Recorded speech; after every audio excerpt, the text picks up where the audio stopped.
বড় বাবু মো অফিসতে যাচ্ছি। আজ তুই অফিস যাচ্ছিস? হিরে আজ মোর অফিসটাতে খুব দরকারটা আনছে। আজ লা গেলে চলবে না, মেলা অসুবিধাটা হয়ে যাবে। ছেলেটার এত বাড়াবাড়ি, বাড়ি শুদ্ধ সবাই একরাশ উৎকণ্ঠা নিয়ে অপেক্ষা করছে, আর তুই বলছিস তুই আজকে অফিস যাবি? ঠিক করে বলতে পারছিস কথাটা?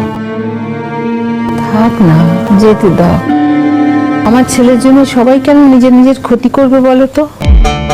ও যখন যেতে চাইছে তখন ওকে যেতে দাও। আর যদি লা গেলে চলতো তাহলে মু যেতাম না রে বড় মা। তুমি ওর পরতে গুসাটা করিসলাম, ও খুব তাড়াতাড়ি চলেটো আসবো। আমার এখন কারোর উপর কোনো রাগ করার শক্তি নেই রে বাহা। তোদের যার যেমন ভালো লাগে তাই কর, আমাকে আর এসবের মধ্যে জড়াস না তো। এটা কেন করলে? কোনটা? প্রথমত তুমি যে নেক্সট উইকে বাড়ি যাবে সেটা আমাকে তুমি বলোনি, আমি জানতাম না। আর দ্বিতীয়ত তোমার মা আমার সাথে কথা বলতে চাইছেন, আমি তো পাশেই দাঁড়িয়ে আছি। ব্যস্ত আছি বললে কেন? কারণ আমি চাই না তুমি এখন আমার মায়ের সাথে কথা বলো। কেন চাও না বিক্রম? দেখো, তোমার সঙ্গে যদি আমার কোনো সমস্যা হয়েও থাকে তার মধ্যে তুমি তোমার মাকে কেন টেনে আনছো? উনি তো কিছু জানেনও না। মা, সেটাই যথেষ্ট কারণ নয় কি? আর আমি চাই না এই মুহূর্তে তুমি আমার মায়ের সাথে কথা বলো। সেটার কারণটা কি সেটাই তো আমি জানতে চাইছি। একটা মানুষকে তো অপমান করার একটা সীমা থাকে বিক্রম, তুমি তো এবার সেই সীমাটাও ক্রস করে যাচ্ছ। অপমানিত হলে গায়ে লাগে বুঝি? যার অপমান গায়ে লাগে তার অন্যকে অপমান করতেও গায়ে লাগা উচিত। দেখো, কোন কথাকে কোন আচরণকে অপমান ভেবে নেবে তার দায় আমার নয়। শুনেছি এখানকার মেয়েরা নাকি ইন্ডিয়ান ছেলেদের খুব পছন্দ করে গো। তাই নাকি?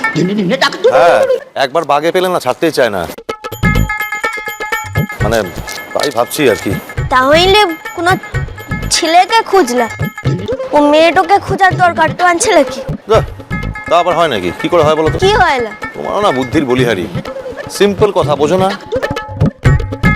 একটা মেয়ের সঙ্গে ঘুরতে যত ভালো লাগবে ছেলের সঙ্গে ঘুরতে ভালো লাগবে?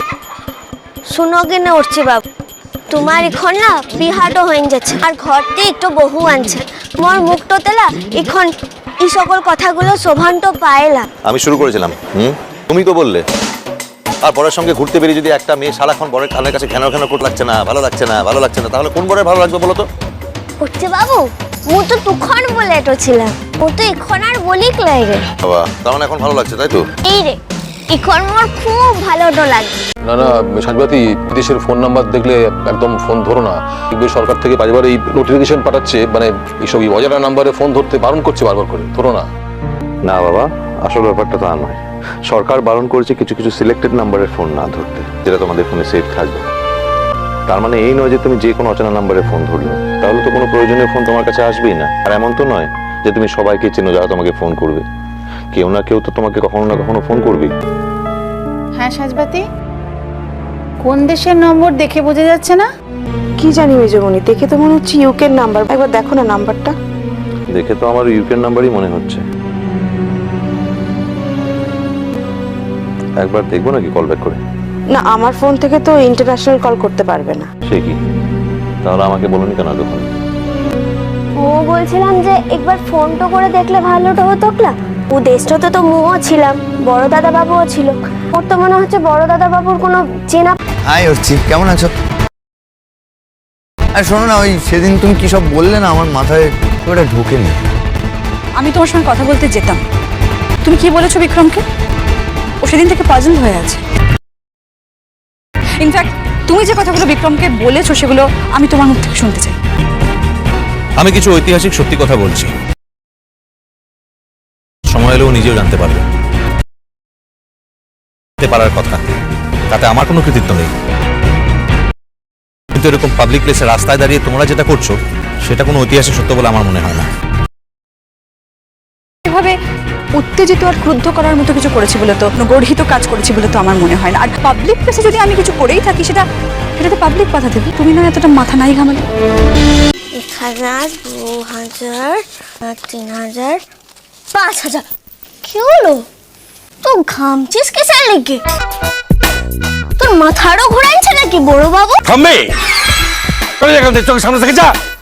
তোদের ফাংশন আমি বয়কট করলাম, আমি থাকবো না। ওর কি রে, ওর যেটা পাওয়ার ছিল সেটা তো পেইং যে ছিল। আরেকবার গুনাটলি 1000 2 3 4 5 পুরো 5ই আনছে। ঠিক আছে ঠিক আছে, অনেক কিছু হয়ে যাবে।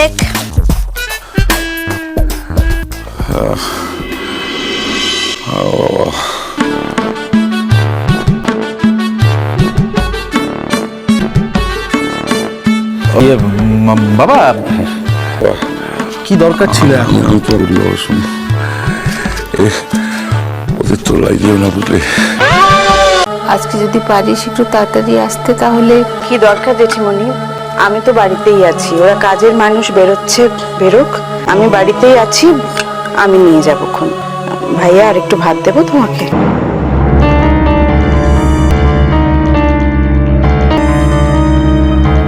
কিরে পড়ছি, সাজবাতি কি বলছে তোকে? যদি কাল থেকে তোমরা আমাকে খেতে দিতে না পারো তাহলে জানিয়ে দিও, বাইরে খেয়ে নেবো।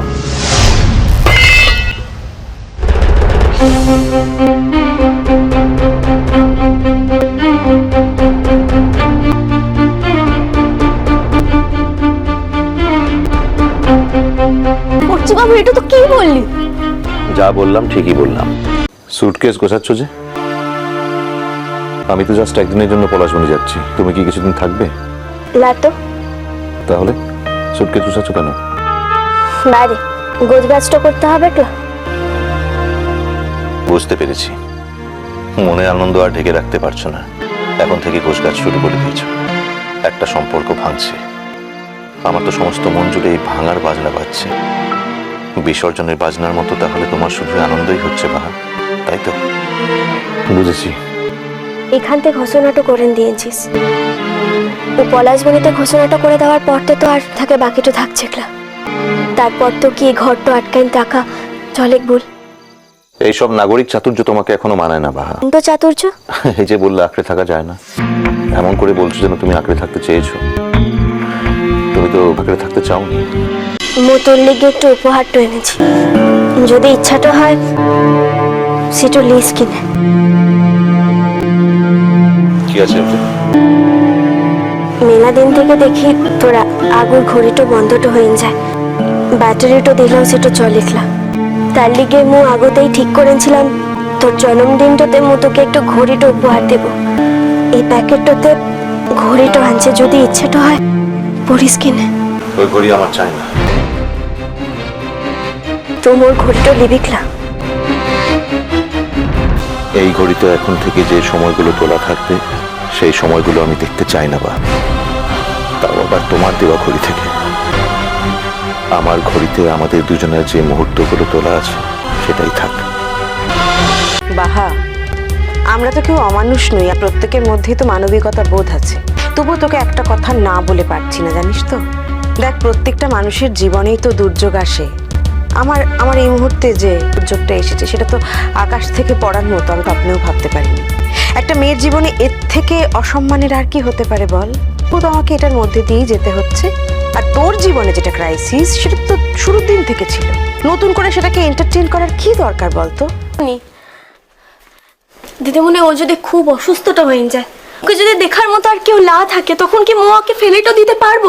তোরা কেউ হলে সেটা পারতিস। আর মো তো এক্ষুনি লিয়াসার কথাটা বলছে যে ও যদি খুব অসুস্থটা হয়ে যায় তখন কার কথা? তোরা বারবার একটু কেন ভুলে যাস বলতো? ও শুধু কিন্তু আমার বড়দের আগর বহুটালা, ওর নিচে দেরিটাও আনছে। এই সামান্য ব্যাপার নিয়ে বাহা এরকম করলো কেন? বাহার ভেতরে কি কোনো ব্যাপারে কোনো টেনশন আছে?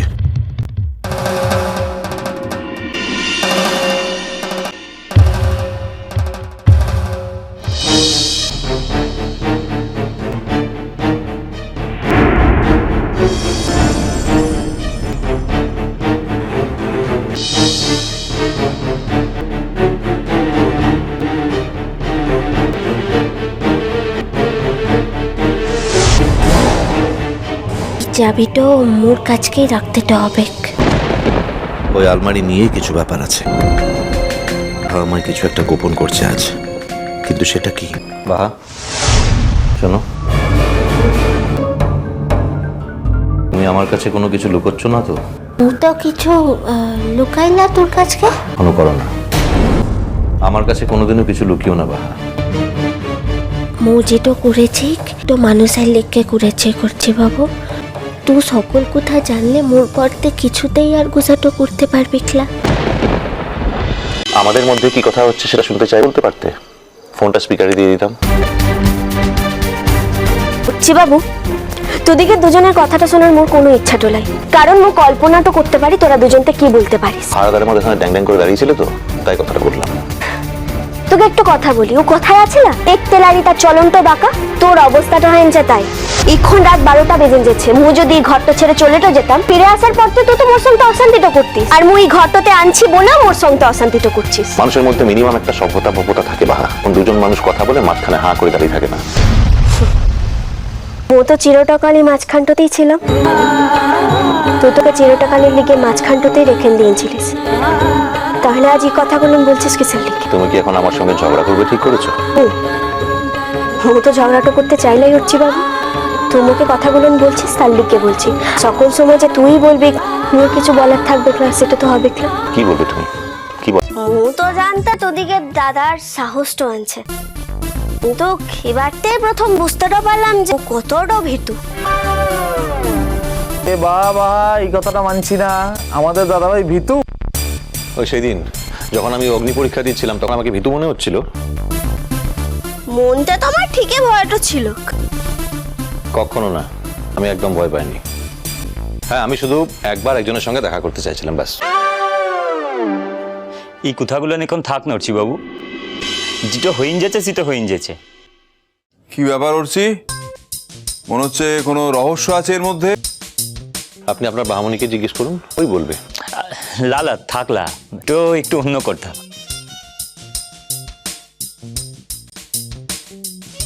তুমি বলতে দিচ্ছ না কেন? শুনলে খুব মজা পাবে। বাহা তুমি বলো তো। কি আর বলবো, তোদিকের ছেলাকে মোদিকের গায়ের ছেলেরা সত্যবাপ্ত মিলে চোখটো বেঁধে একটা গাছতলায় নিয়ে গেছিল। মোলা সেদিন মাথাটা ঠিক রাখতে পারিলাই রে। আসলে তুই যে মোর পড়তে তার লেগে গুছাটো করেছিস কিনা মো জানিকলা, তুই তো দুপুরতে ভাতটা খেলিকলা, মোর তো খারাপ লাগছে বল। মো তোর দাদাকেও বলেছি যে ও প্রকাশের সঙ্গে এমন ব্যবহারটা করে ঠিক করে লাই। আসলে মো পড়তে বুঝেছি যে প্রকাশ তো এখন শুধুই মোদিকের প্রকাশ তোলা, ও তোর মরদটাও বটে। দেখো বাহা, আমার মনে হয় না আমি কোনো ভুল কাজ করেছি। যেটা আমার করা উচিত ছিল তা তো বরঞ্চ পুরোটা করিনি আমি। আর তার বরকে শাসন করেছি বলে যদি ঠায় আমার উপরে রাগ করে, তাহলে আমি বুঝবো যে আমাদের বোনকে আমি পুরোপুরি মানুষ করতে পারিনি। আমি তোমাদের কারোর উপর রাগ করিনি দাদা ভাই, আমার শুধু এটা মনে হচ্ছে যে যাকে নিয়ে আমি এত অহংকার করেছিলাম, যাকে নিয়ে আমি আমার জীবনের সব স্বপ্ন পূরণ করতে চেয়েছিলাম, সে আজ আমাকে এভাবে মাটিতে মিশিয়ে দিল। অর্চি,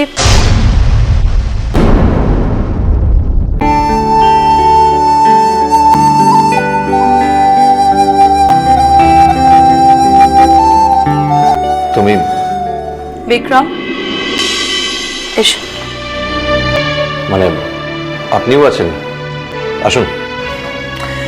আমাকে তুমি বললে আমি কিছু মনে করবো না। আমার কাছে দুটোর মধ্যে এমন কোনো পার্থক্য নেই। এনিওয়ে, এসো বসো।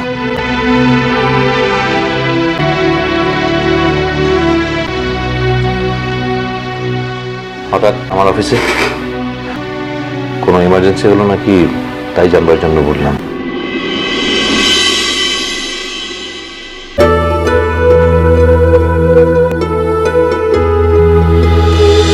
হাই হচ্ছি, কেমন আছো?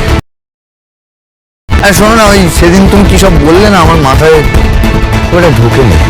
আমি তোমার সঙ্গে কথা বলতে যেতাম। তুমি কি বলেছো বিক্রমকে? ও সেদিন থেকে পাজল হয়ে আছে। ইনফ্যাক্ট তুমি যে কথাগুলো বিক্রমকে বলেছো সেগুলো আমি তোমার মুখ থেকে শুনতে চাই। আমি কিছু ঐতিহাসিক সত্যি কথা বলছি, সময় এলেও নিজেও জানতে পারবে। পারার কথা, তা আমার কোনো কৃতিত্ব নেই। পাবলিক প্লেসে রাস্তায় দাঁড়িয়ে তোমরা যেটা করছো সেটা কোনো ঐতিহাসিক সত্য বলে আমার মনে হয় না। তোমাকে উত্তেজিত আর ক্রুদ্ধ করার মতো কিছু করেছি বলে তো, মানে কোনো গর্হিত কাজ করেছি বলে তো আমার মনে হয় না। আর পাবলিক প্লেসে যদি আমি কিছু করেই থাকি সেটা তো পাবলিক বাধা দেবে। তুমি না এতটা মাথা নাই ঘামালে। বলছি এ দুদিকের ঘরের মেজ ছেলেটার স্বভাবটার কোনোদিনের লিগে বদলাইলো না। ই তো চেষ্টাটা করলাম ওকে মানুষটা করার লিগে, কিন্তু ও তো পণ্ড করেছে, মানুষটা হবে ক্লাই। এই কি বলি তুই আমাকে মানুষ করতে পারলি না? ফটো ফটো করা এখনই শুরু হয়ে গেছে না? বাড়াবাড়ি। দাদা শুনলে মেয়ের কথা শুনলে? একবার শুনলে? হ্যাঁ তাই। ও হ্যাঁ, এখন হ্যাঁ তাই। আচ্ছা, যদি কথা তোমাকে বলতো তাহলে তো একবার খণ্ডযুদ্ধ শুরু করে দিতে। এখন আমাকে বলেছে বলে কিছু হচ্ছে না। তোকে আমি না বাড়াবাড়ি করবি একদম। আমি বলছি যে বাহার মতো ভালো একটা সাদাসিধে মেয়ে, কেন বললেন আমরা কথা বলো তো?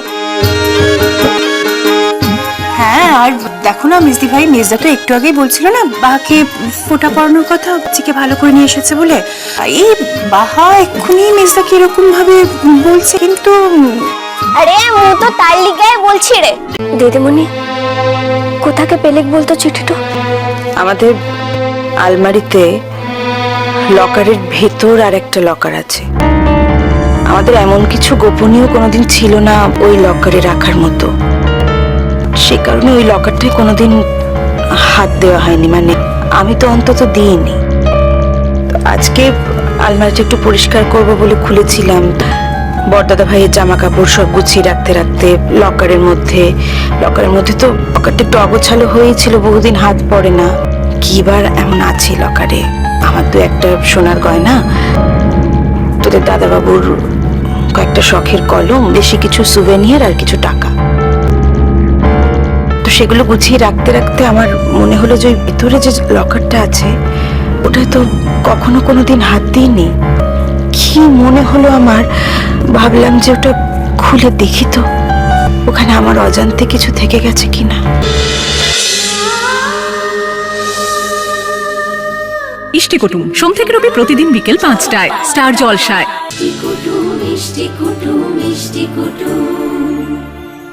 ভিডিওটি সম্পূর্ণ বিনোদনের জন্য তৈরি, ভুল ত্রুটি হলে ক্ষমা করবেন। ভালো লাগলে লাইক, শেয়ার ও কমেন্ট করতে ভুলবেন না। আর চ্যানেলটি সাবস্ক্রাইব করে পাশে থাকবেন। ধন্যবাদ।